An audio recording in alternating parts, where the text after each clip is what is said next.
Hello everyone, welcome to this keynote presentation for Plagiarism across Europe and beyond 2020. I'm Thomas Lancaster and I want to discuss academic integrity as it's applying to the world today and looking back primarily across the period of my career, which has seen 20 years researching this field. There will probably be another 20 years before I'm in a position to retire, if such a thing ever happens to academics. But I know this is my productive time of my life for research. And before I start, thanks very much to Zenith for arranging this fantastic conference, getting everything working online in such a short space of time, and for inviting me to speak to you all there. The theme of the conference is integrity in education for future happiness. I hope everyone is as excited as I am to be involved in this field and sharing our experience with students, really helping the next generation of people to progress. In this talk, I really want to focus on my own personal journey of discovery and how we've got to where we are today thinking about academic integrity, where the good practices come from, and how my thoughts and my view have changed over that time period. There's a lot of very good work going on. There's a lot more we can build upon. It often surprises people to know that I am a computer scientist, so I do have a technical background, although much of my work today is on the softer side of computer science, but that's really informed my worldview of academic integrity there. And if you do want to connect with me, then my Twitter handle at Dr. Lancaster, do use a conference hashtag. I believe it's #PAEB.2020. The slides are on my SlideShare account as well. But I'm really going to follow my own personal journey between 2000 and 2040, perhaps beyond, looking at the time period when I started my PhD to 2003, completed that, London South Bank University, working on the technical side, a series of career moves after that point, but much of it focusing in on contract cheating. We had the big, let's say the big reveal in 2006. We're now in a situation where we're at with COVID-19 in 2020 and all the changes from that point. And then we move on to the other AI, or perhaps as I would say as a computer scientist, the main AI, artificial intelligence, likely to be our biggest challenge in the next 20 years. Not our only challenge, but one of the biggest ones we have to think about. But if I think back to when I started my PhD in the UK, we were very much focused on the technical challenge of plagiarism. We're looking at the tools to help detect. If you thought about, that's the UK view, look at perhaps more of the North American view, the US view, focused very much on honor codes. And we have these two different viewpoints that were there in 2000. They possibly haven't changed all that much even to today. But before I go any further, I really want to speak about my friend and colleague in the contract cheating world, Robert Clark, who many of you will know passed away just over a month ago. Very sudden, came as a great shock. There is a tribute to him on Times Higher Education's website and in the printed magazine. But there would be no research in contract cheating without Bob Clark, who during the years from about 2004 onwards until he just couldn't keep working in this field, collected over 50,000 examples of student requests for contract cheating, did a huge amount of detective work, notified academics, tutors all around the world that contract cheating was going on, got told many times this doesn't happen, students don't do this. I got told once, this guy is a crank, literally by someone in an email, not believing that these breaches of academic integrity could occur. But there are so many unsung heroes of academic integrity who have done all this work for many, many years. And during this talk, I want us to really make sure that we remember people like Bob for the huge amount of work he did with really no want of recognition. And I will share several examples of Bob's research as we go through. but also all the other people who've paved the way, the people who have been working in this field for a long time. A lot of people have joined the field in the last few years, and it's absolutely brilliant you're doing this great work, but let's not forget everything that's been done to lead up to this point. And I think I will show you as we go through that many of the same lessons are so valid, or this term, what's old is new again. Every time someone gets a new idea, it may not be so new, it may already have been in existence. And I think I'll just tell you a little story of mine. One of my favorite quotes from a book, Great Gatsby: can't repeat the past. Why? Of course you can. I'm rare as a computer scientist studying English literature. This was a text we studied for GCSE, which is sort of the 14 to 16-year-old syllabus. I took English literature further than that, but I was always a diligent student. May not surprise those of you who know me, but one day I just completely forgot to read a chapter of The Great Gatsby, which surprises me looking back, because normally I would have read the whole book. Went in, took the test set by my teacher and failed because I hadn't read the book. And at the end of the test, my teacher, Mr. Kidney, told us we should do what he does. We don't need to read the book, we can just read the summarized version, the York Notes. And this was the book he had, this was the book that I went and bought. And he was getting the questions from reading a one-page summary rather than a whole chapter. And of course I never failed another test. If I remember, I did read everything, but it was great having the summary there as a backup. Now, is this cheating if it's doing what your teacher tells you to do, or is it a fair advantage? It's a kind of nuanced discussion we have to be having with students, but really academic integrity is the responsibility of everyone. There. All right, so let's go back to my journey. So 2000, I arrived very early January, moved from a, let's say, prestigious university to a more mass market university. A little bit of a culture shock to the system, but I stayed in that sector for most of my career. I think it's helping people, taught a lot, started my PhD. PhD, of course, nowadays.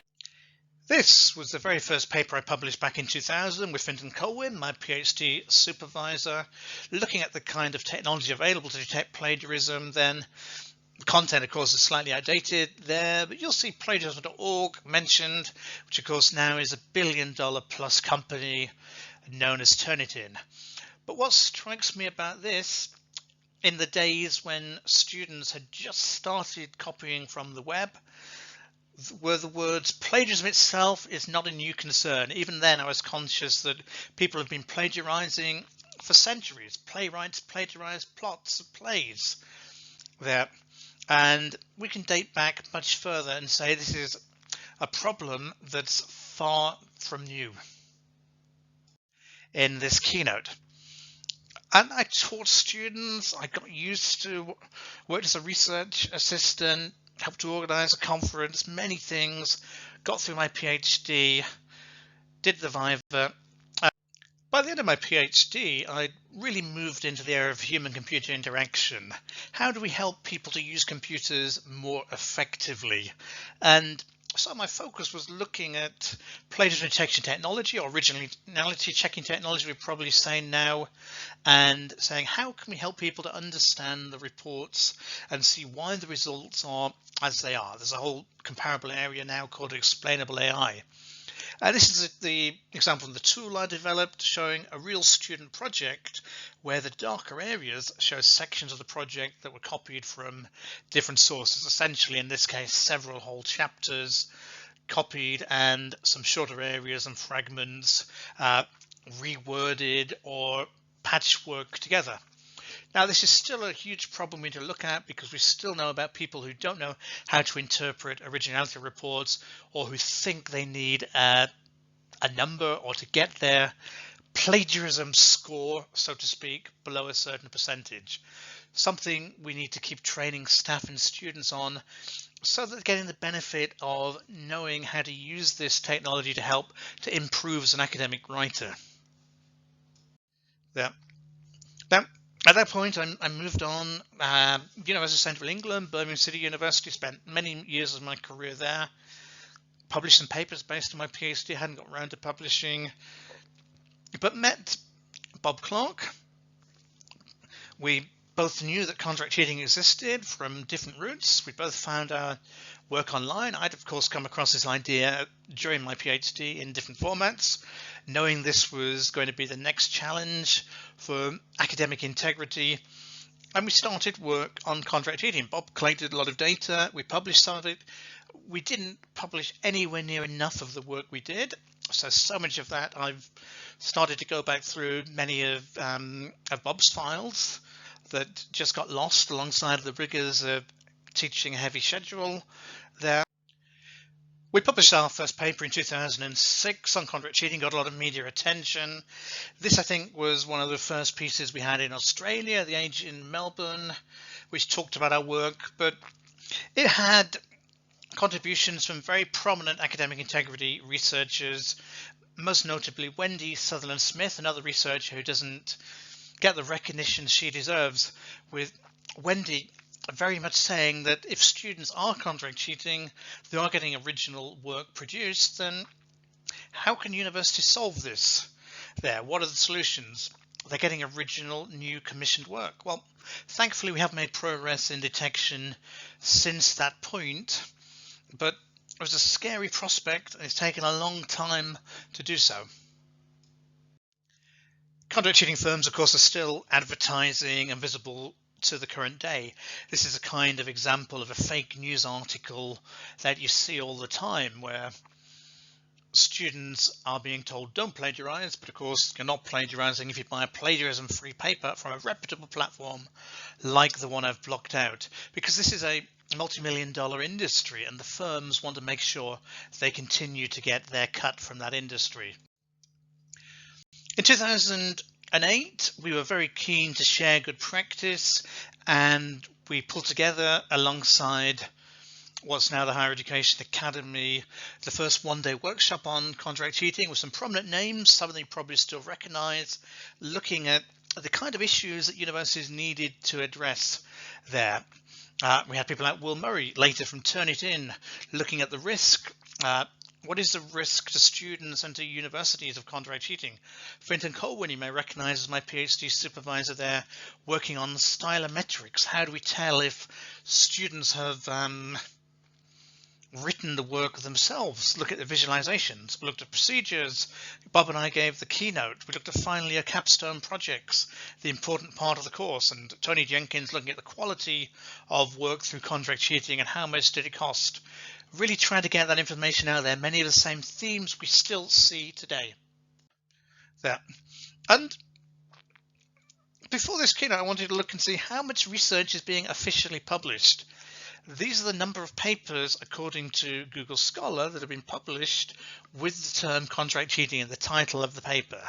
Excluding patents and citations, the 2020 numbers only go up to early April, so they're quite low, but you may see that in 2019, a huge number, more than doubling the previous years, almost the same number as between 2006 and 2018 combined. 2006 was our first paper, eliminating assessor to plagiarism. There's been a real ballooning of people thinking this is now an area of work to get into, which is great to see, but not quite there yet this year, but we'll see where this one goes. I also did a similar study for the term academic integrity, and I guess you can see a bit more of a linear increase here, starting from very low numbers. The numbers, of course, go back before 2000, but single digits, up to as much as 151 papers with academic integrity in the title in 2018. Now, of course, this is not every paper on areas relating to academic integrity. People do use different terms, but we've really moved away from thinking about academic dishonesty, academic misconduct, towards academic integrity, and we are getting that research out there, but we have to make sure this research is getting known about and is useful. Initiatives. I could talk a lot about 14 years of work which keeps going on to this day, but I'm sure many of you have heard me talk about contract cheating before. Look at where we are suddenly emerged, why I'm doing this Keynote remotely, which is a very different experience to reacting to everyone, talking to everyone, and seeing what you're interested in. And I'll briefly pick up on an area that I suspect will come up over and over again at this conference, but to my fault, I found myself saying these words: we need a scandal to get people to take academic integrity and contract cheating seriously. And that's all based around Australia, which really had to act in this area because of the My Master scandal, where journalists hacked into a contract cheating service and they got access to the bank records of that service, the order details of that service.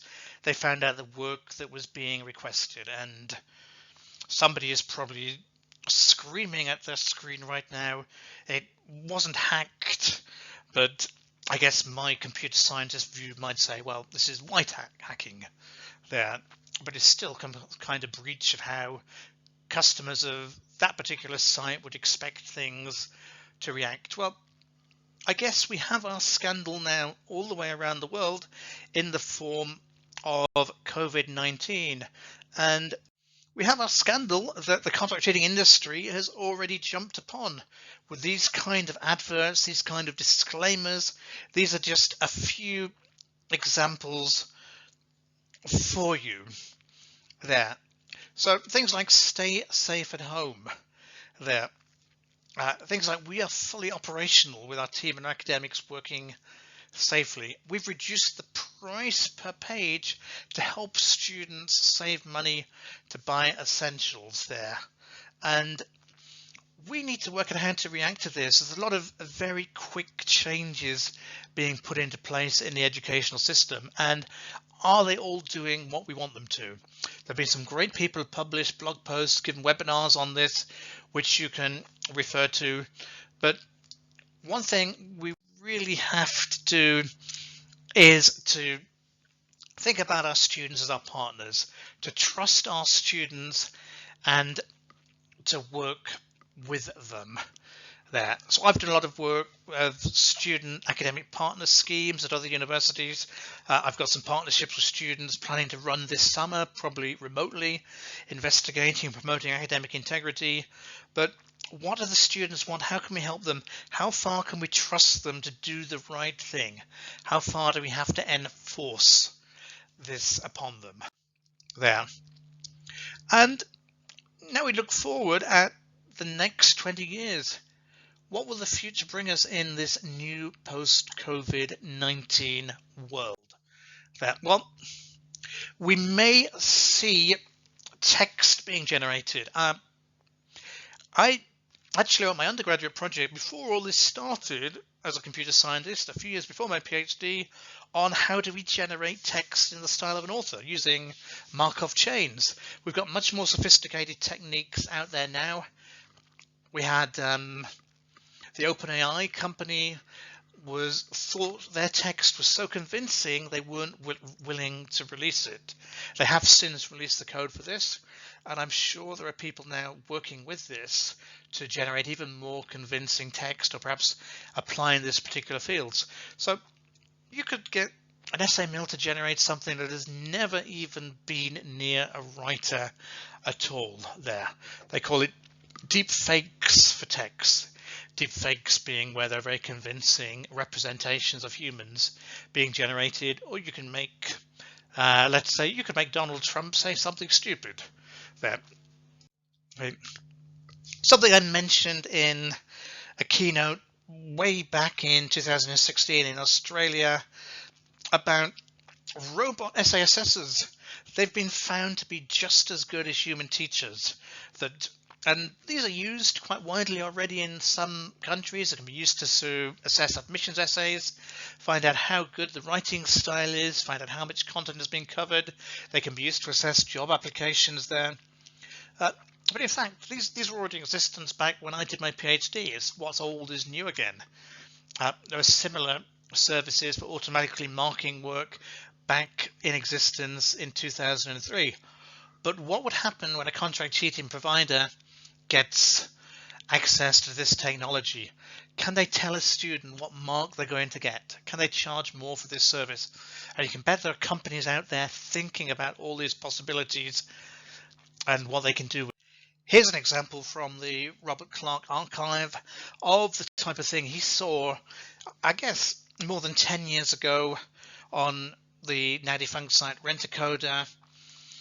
An online quiz, a student trying to hire somebody to be there ready to take the quiz or the online exam at the exact time they were needed. In these days of COVID-19, when we suddenly moved everything online, we need to be particularly wary that these services are out there. They're much more prominent than they were in 2007. Cybersecurity is a massive problem. I've been part over the last couple of years of the Independent Commission of Assessment Malpractice in the UK, looking at areas like how do people get hold of exam papers and release the questions through social media in advance with all the security and the physical security or the cyber security that's meant to be there to protect them. And again, these are nothing new. This is an example from Bob's dating back to over 10 years ago. Again, the case of the blown paper, as he called this. I've left his original text from many of his talks here, where a student got hold of an exam from an international partner of a UK university that posted this on Rentacoder. Luckily, Detective Bob spotted this and was able to alert the staff in the UK, and they changed the case study for the open book exam. The student had prepared based on the international version. They used the wrong notes, and they were found guilty through an academic integrity panel and excluded from the course. But security only works if it's consistent everywhere. And in these days, when I know of people setting exams where students can take them in their own time zone, these questions are going to soon get circulated from student to student. Physical security could also be an issue. Here's a story I love based around that. Student trying to crawl through an air duct to retrieve an exam paper before the exam, and they got stuck and they got caught. But how often do we leave exam papers lying around on printers or on desks where they're unattended at university level?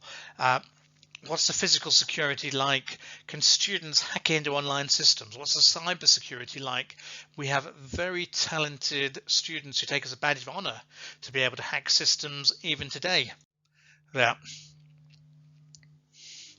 And we need to discuss with students what kind of work they take alongside their courses. This is an advert on a freelancing site a few years ago now. It ties in a lot of my research ongoing to this day, looking at who the writers are who are hired to work for Contra Cheating companies. But here is an example, not the flashiest advert, but it does the job. They're trying to hire people to do technical writing, electrical, electronics, programming, law, medical, management, etc.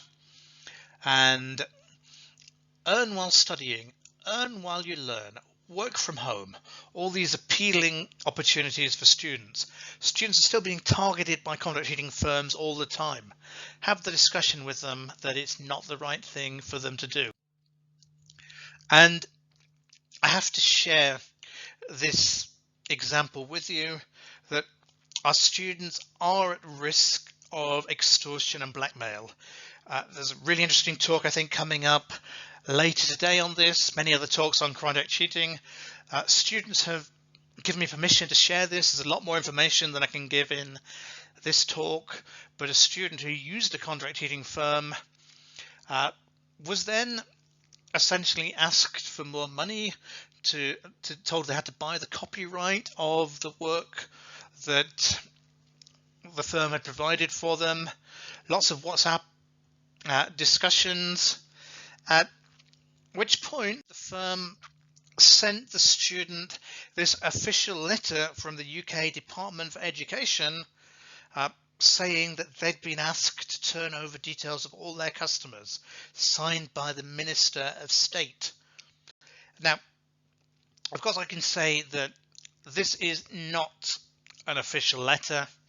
It looks quite convincing. If you look at it closely, there are mistakes in there. The address the firm gave is fake. In fact, they gave these students many fake addresses, or at least addresses that could have been used by writers but weren't theirs. But they gave enough detail for the student to be quite convinced and thought this was a real thing that the UK government would request. And so these conduct cheating services that are now extorting and blackmailing students are going to some quite elaborate lengths to convince them. And we need to have that discussion with students. They're really putting themselves at risk. Yeah, we need to act. There are all kinds of things we can do.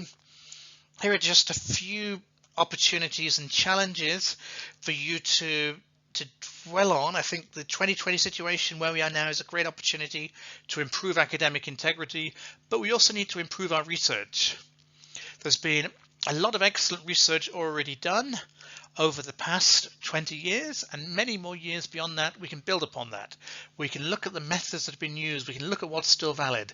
And some people may have heard me have a bit of I suppose, a rant really at the ICARE conference earlier this year. We can do research that goes beyond surveys and just asking students, what do you do? Do you cheat? Do we assume students will always answer completely honestly for that? But we have to continue with this work because we are competing with an industry that is making millions of dollars every year from this. We need to get academic integrity valued at a strategic level within universities and buy-in from all our staff and all our students there. And as I mentioned, we need to remember the researchers who have paved the way. There are many excellent things going on. I talked earlier on about the workshop we held soon after we first started talking about contract cheating. There are different ways of getting this information out there other than academic papers that we know people just don't pay attention to. I do a lot of media work. I blog, many other people do. We've got people like Sarah Eaton talking about COVID-19. We have students now involved producing documentaries. We have work with people like Zenith, holding panels, discussing contract cheating, getting students involved there. We have people creating, like Phil Dawson, creating great infographics and really helping to take these findings through social media to a mass audience there. And I think the academic paper is just a small part of the much bigger problem we need to tackle there. So, are we happy? I'm happy we're moving in the right direction. I'm happy that I've worked in a field where I think I can make a difference, where people do read my research. Hopefully you're happy as well. We're all getting used to working in a different modality, but we will get there. But most importantly, are our future students going to be happy? Well, I think I'll leave you with a final example from Detective Bob here. I don't think he ever shared this one, but Bob would track down students based on the aliases they used, in other words, the username there. Here is one he shared with a US university based on that student having sold their car there. That was enough for the university to find the student guilty, to exclude them for one semester. Contra cheating wasn't considered an expellable offence, but also to get the student to do community service. Now, that's apparently quite a common outcome in the United States. It's not one I know about in the US, but Bob has always had this vision of students doing community service, possibly dressed in official uniform, picking up litter. And it does make me chuckle when I think of Bob and all the pins he put in the map, that maybe there are different ways we can address the outcomes from contract cheating, and maybe the students giving back in some format is a great way forward, where all our students go on and benefit. So many thanks for joining me for this keynote. Have a great conference. You can access the slides online. Do tweet to me at Dr. Lancaster, and thanks for watching.